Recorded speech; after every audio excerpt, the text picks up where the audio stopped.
Voltamos com Larga Brasa.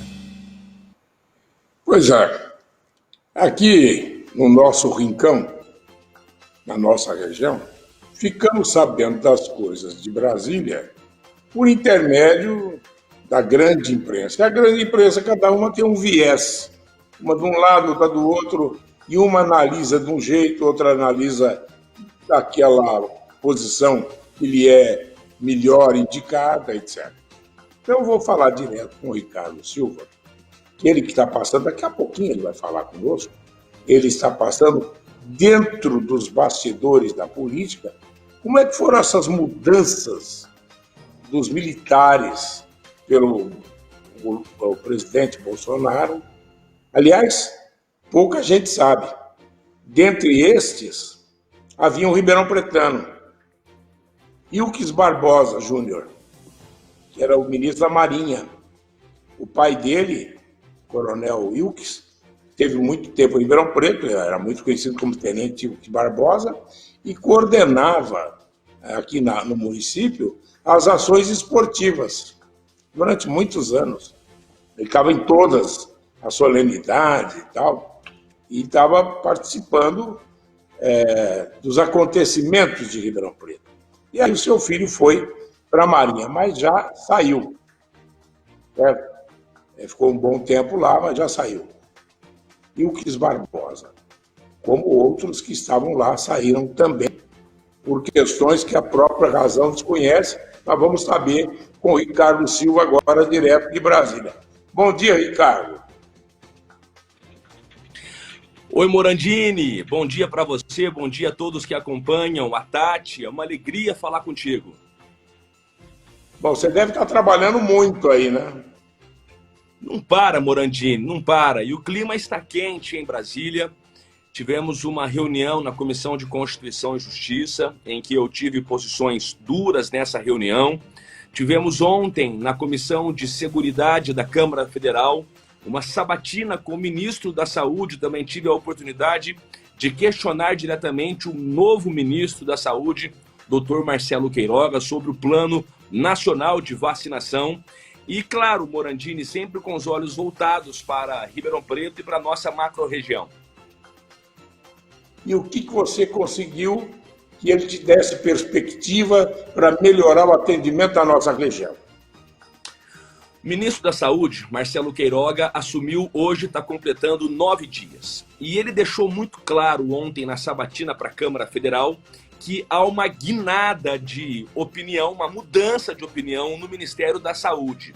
A começar pela importância de seguir a ciência. Marcelo Queiroga é um médico cardiologista. Ele disse textualmente para os deputados federais que vai seguir a ciência, que não vai seguir a política na questão de combate à Covid-19. Ele foi bem enfático ao falar: político é importante na sua atividade política, mas agora o Ministério da Saúde vai ser comandado por um médico, por uma pessoa que defende a saúde, que defende a ciência. Ele deu uma perspectiva de que o governo federal poderá comprar até 500 milhões de doses da vacina. Nós questionamos quando. Ele disse que há um cronograma principalmente para o segundo semestre, mas nós cobramos, olha, tem que ser mais rápido. E ele então disse para nós, na Comissão de Seguridade Social da Câmara Federal, que vai tentar agilizar o máximo possível essas compras. E agora com a queda também do Ernesto Araújo, que era o chanceler, o ministro das Relações Internacionais, das Relações Exteriores do Brasil, com essa queda nós tiramos também um pouco de ideologia desse debate. Porque aqui, Morandini, cá entre nós, não é esquerda contra a direita, aqui não é oposição contra governo, aqui é vacinação, é para salvar vidas. Então, parece que o governo começa a mudar um pouco o seu pensamento e isso é muito importante. Outra coisa que eu lhe pergunto, houve, parece-me que um questionamento na saúde a respeito da liberação de milhões e milhões de vacinas que foram encaminhadas aos governadores e que estes não aplicaram as vacinas que receberam.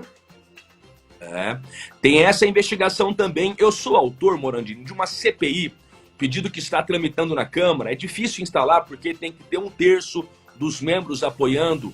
E quando se fala em CPI, muita gente arrepia o cabelo, porque se sabe como uma CPI começa, mas não se sabe como ela acaba. Justamente para investigar essa questão de vacinação e de fura-fila. Muitos governadores, Morandini, erraram também durante a pandemia. Aliás, receberam muitos milhões do governo federal e acabaram não aplicando. E a vacinação, Morandini, é a última saída que nós temos para retomar a nossa economia e para salvar vidas. Eu fiz um levantamento, Morão. Por exemplo, países que já vacinaram mais de 50% de sua população, a contaminação está lá embaixo. Israel já vacinou 115% da população. Mas como que pode isso? Mais do que... Eles, em Israel, vacinaram mais doses para as pessoas, dando até mais vacinas. Então, todo mundo lá já se vacinou, e aí o que nós temos é que Israel está com a contaminação próxima de zero, muito baixa. Londres, por exemplo, que já vacinou 52% de sua população, a contaminação despencou também, despencou. É a única saída, Morandini, para a gente poder retomar a nossa vida, para poder desafogar os leitos de UTI. Nós temos leitos lotados, uma situação dramática que está passando no nosso Brasil. É a vacinação, é juntar forças em cima da vacinação. Não há outra saída senão essa. Outra coisa que está acontecendo é que, por exemplo, a França hoje está decretando um lockdown de 30 dias. O Macron está decretando 30 dias. Eu não sei como é que vamos fazer aqui, porque tem também que fazer a testagem ao depois, né? Para saber a questão daqueles que estão sem sinais aparentes da doença, mas transmitindo, né? Ô, Ricardo, agora vamos falar de política mesmo, porque isso daí tem ensejado muita ação política, inclusive uma ação nefasta, certo? De tentar, ou alguns tentando aumentar o número de mortos para questionar o presidente, ou outro presidente, enfim, está uma guerra política e no fim da briga do mar com o Rochedo, quem leva pior é o povo. Certo? Verdade. E eu pergunto para vocês, vamos entrar no âmago da questão. Por que o presidente trocou os ministros militares? Morandini, vamos lá. Primeiro falar sobre a saúde. O general Pazuello. Com devido respeito ao Pazuello, ele é um militar. E para comandar a saúde, desde a Dib Jatene, que nós temos esse ideal, tem que ser um gestor, uma pessoa que entenda de gestão de saúde. Um militar, ele é muito bom para comandar as Forças Armadas, para entender aquilo que está acontecendo na segurança pública, poderia ser um bom secretário de segurança pública, enfim. Para comandar a saúde, ou tem que ser um médico especialista em gestão de saúde, ou se a pessoa não for médica, tem que ser um especialista em gestão, e aí especificamente entender de gestão de saúde. Isso é a Dib Jatene que nos ensinou. José Serra foi ministro da Saúde, ele que quebrou as patentes dos medicamentos, trouxe a questão dos genéricos, enfim. Porque são pessoas que têm balizamento pela gestão. Não estou dizendo a questão moral de cada um, nem a opinião pessoal de cada um. É a questão de gestão mesmo, gestão na veia. O Pazuello não tinha essa veia, ok? O ministro Nelson Tait, que foi antes do Pazuello, ele tinha essa veia, ele era um médico. O ministro Mandetta, antes desse, também tinha experiência em gestão. O Pazuello não. O Pazuello até que durou muito tempo, o Morandini. Ele seria apenas um tampão para um tempo e acabou ficando por bastante.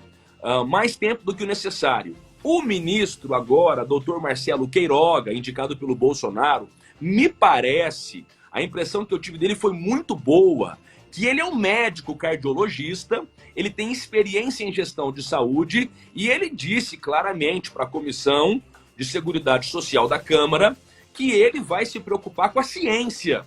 É isso que as pessoas precisam ouvir. E não é uma luta, uma cruzada contra o presidente da República ou contra governadores ou contra prefeitos. Tem que ser no inverso, tem que haver união no Brasil nesse momento em que nós registramos mais óbitos por dia. Morandini, a situação está caótica. Ribeirão está agora, nesse momento, com 97% de ocupação em UTIs. Então, sobre o Ministério da Saúde, foi uma necessidade colocar alguém lá que entenda que entende o Marcelo Queiroga me parece que é bom. Sobre a troca nas Forças Armadas, a gente vê com preocupação, num certo momento, e aí surgiram boatos, o presidente quer dar o golpe. Não há espaço para isso, Morandini. Isso no Congresso Nacional nem movimentou o ânimo dos parlamentares, porque a gente sabe que nem mesmo as Forças Armadas se sujeitariam a um golpe. Não há espaço para falar em golpe no Brasil. Hoje nós vivemos uma democracia consolidada. Gostem ou não, pelo menos o poder está nas mãos do povo, e é o povo que tem que fazer uma autocrítica de suas escolhas. É assim que tem que ser, é o povo que decide. Se o povo erra, é o povo que tem que corrigir os seus rumos nas eleições. Então não há espaço para nenhum tipo de golpe. Os próprios comandantes das Forças Armadas, o novo ministro da Defesa, o Braga Neto, disse em seu primeiro pronunciamento, novo ministro da Defesa, indicado pelo Bolsonaro, que o respeito máximo é a democracia. A gente primeiro, claro, observa com certa preocupação, mas acompanhando o caminhar dos fatos, entendemos que não há esse risco no Brasil, pelo menos de forma institucional, não há que se falar em nenhum tipo de golpe. Bom, eu pergunto para você, entrou o projeto, deu entrada no projeto na Câmara, e parece que vai ser votado pelas duas casas, e que dá força ao governo federal para determinar aos governadores e prefeitos, na questão do coronavírus, da Covid-19, uma série de medidas, de aplicações, etc. E outras coisas mais sérias. Vocês estão verificando isso nas comissões de mérito? Morandini, eu estava presente na reunião da Comissão de Constituição e Justiça quando os deputados começaram a debater esse projeto, de autoria do deputado Major Vitor Hugo, que é líder do PSL na Câmara. O presidente do Senado Federal já deu uma declaração de que nenhum projeto que possa trazer algum risco para a estabilidade do Brasil vai caminhar. Na verdade, Morandini, vamos falar a verdade aqui, o presidente Bolsonaro não está com suas prerrogativas retiradas, não, ele pode governar normalmente. Aliás, o que se espera agora com o novo ministro da Saúde é que ele faça uma gestão em âmbito nacional do sistema de vacinação. Então, esse risco não tem. Não há que se falar em tomar as Forças Armadas dos estados. Isso é impensável. Nem mesmo isso está no projeto. Agora, esse projeto do deputado Major Vitor Hugo, conversei bastante com ele, é uma pessoa agradável, uma pessoa fácil de lidar, fácil de conversar. Esse projeto não deve prosperar, porque o Brasil vive uma estabilidade. Talvez estamos numa instabilidade política, discussão de oposição com o governo, e eu lamento muito que na pandemia as pessoas tentam politizar essa crise. Isso é muito ruim. É muito ruim para o governo, é muito ruim para a oposição, é ruim para todo mundo, porque pessoas estão perdendo a vida e comerciantes estão quebrando. E eu falei isso na CCJ. Eu falei, é por isso que as pessoas não estão vendo mais representatividade no Congresso. Porque enquanto lá dentro ficam debatendo se a Bia Kicis falou um negócio errado, ou se o deputado Boca Aberta confrontou alguma coisa, ficam discutindo, desculpe falar, temas que até podem ser discutidos no âmbito do Conselho de Ética, mas na Comissão de Constituição e Justiça é para debater o Brasil, é para debater vacinação rápida, para adiantar o processo, é para ajudar o comércio. Os projetos de ajuda ao comércio, meus amigos comerciantes, esses projetos não chegaram na ponta, ou chegaram muito pouco. Então é para debater aquilo que está acontecendo no Brasil. Por isso que muitas pessoas se sentem não mais representadas no Congresso. Eu disse isso na CCJ. Disse isso, agora o debate político pode acontecer. Fulano falou isso ou falou aquilo. Isso não muda o preço do arroz, do feijão, da carne, do ovo. As pessoas elas estão querendo saber da vida delas, de salvar a vida primeiro com essa cepa nova que é grave e de retomar a economia, Mourão. Bom, nós vamos ter a partir do dia 6 o início da distribuição da verba emergencial. Também havia uma previsão de pagamento do 13º em 2 etapas neste mês aqui, começo do mês, desse mês de abril, e para o próximo mês, do 13º dos aposentados, etc., para melhorar um pouco a renda das famílias, porque através do aposentado que você chega à distribuição de renda. E eu pergunto a você, isso está definido ou não? Morandini, o governo prometeu a antecipação do 13º salário. É um dinheiro que já está guardado, então para o governo não é esforço nenhum. Dinheiro que já é reservado para pagar o aposentado. Nós estamos cobrando para que faça isso o mais rápido possível. Eu entendo que o correto, Mourão, seria um abono extra, ou aquilo que se chamaram de 14º salário para o aposentado. Correto seria isso. Mas o governo não está querendo partir para esse lado. Então que pelo menos antecipe uma parcela do 13º salário, porque muitas pessoas estão com a corda no pescoço. Isso é importante para movimentar a economia, para movimentar até mesmo o nosso comércio, para a geração de empregos e para dar um fôlego para o aposentado.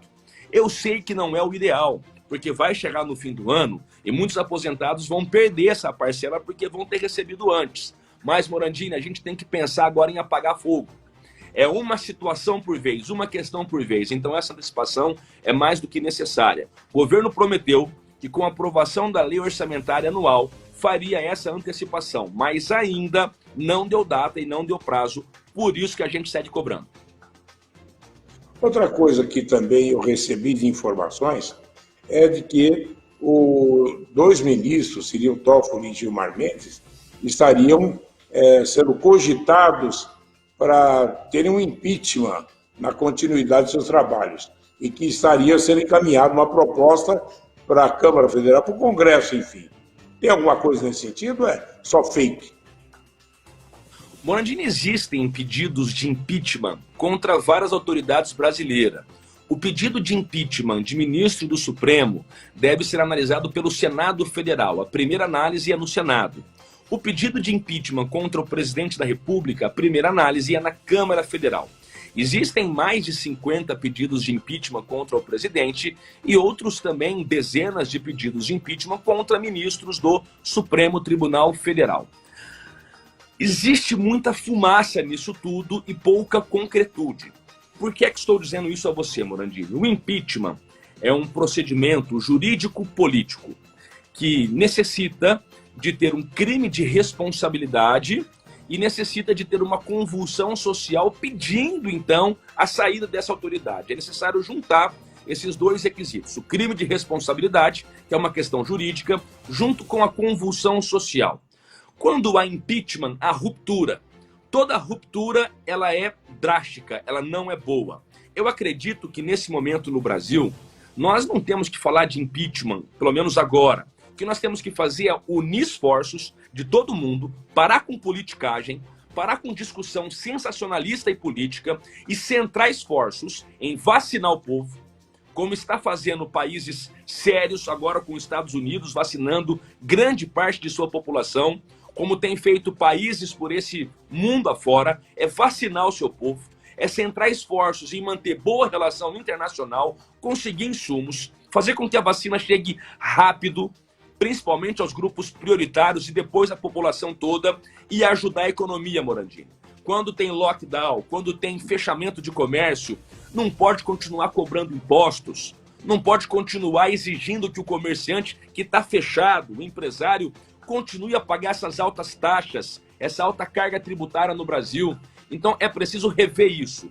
Se o Congresso Nacional conseguir centrar esforços nisso, e essa é a minha cobrança, eu sou um de 513, lá tem 513, na Comissão de Constituição e Justiça, eu fiz um duro pronunciamento nesse sentido. É parar de guerra política e pensar no que tem que ser pensado agora. Vacinação e retomada, fôlego para a nossa economia, para manter empregos, para que CNPJs também não sejam cancelados e para que a saúde seja prioridade. Então não é motivo para impeachment agora, não. É motivo para a gente fazer isso que eu estou dizendo. Num segundo momento, se houver crime de responsabilidade apurado e se houver convulsão social, essa análise é para depois. Agora nós temos uma urgência, temos um paciente na UTI que se chama Brasil. Muito obrigado, Ricardo. Um bom dia para você.